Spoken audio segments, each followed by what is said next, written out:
There it is. The drug ring begins. Yes. Richard Lee, known to many back then, Bishop Barris, as he passed away, God redeemed him as he redeemed me.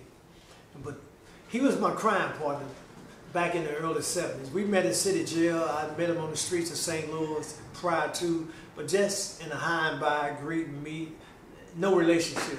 But when I was in City Jail at 19 for murder and 3 assaults, off the Pruitt-Igoe, that war there, I met him in City Jail.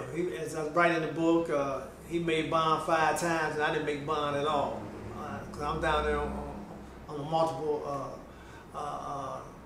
dangerous cases, so to speak, felony cases. So he was stealing.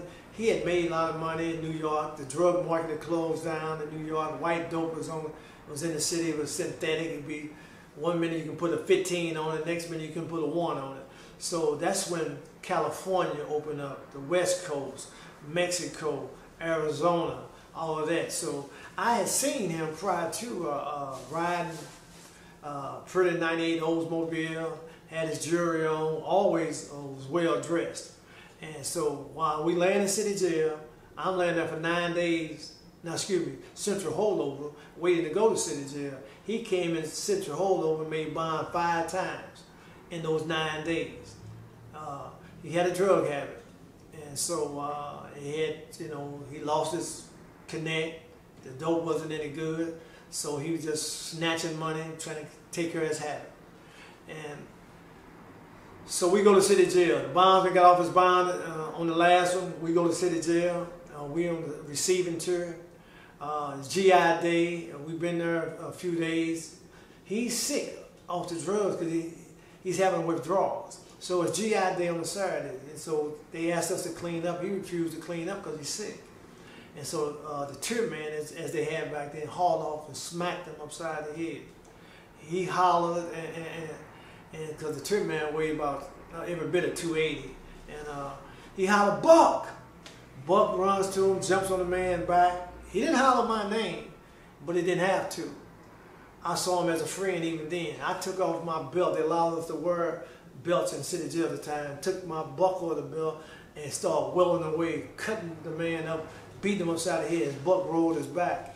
And so with that, we go up in City Jail. They put us on 5th floor where murders and robberies be. And every day he used to come and holler at me and check on me.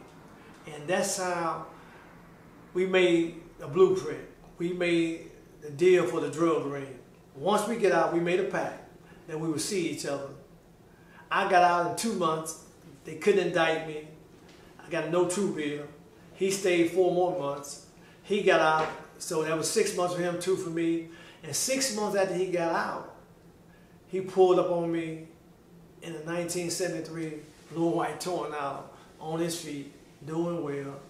I had the Fleetwood, and he said, "Man, remember what we talked about in City Jail?" I said, "Yes." He said, "You have 10,000?" I said, "Yes." He said, "I got 10,000." He said, "You got a connect?" He said, "No." Now, I asked him, did he have a connect? He said, "No." I said, "I just got one from Marcia's cousin." And we went for it right there. And that was the beginning of a partnership, a relationship that took this city by storm. So I thank you. And as we just glide along on this ride and this journey from a good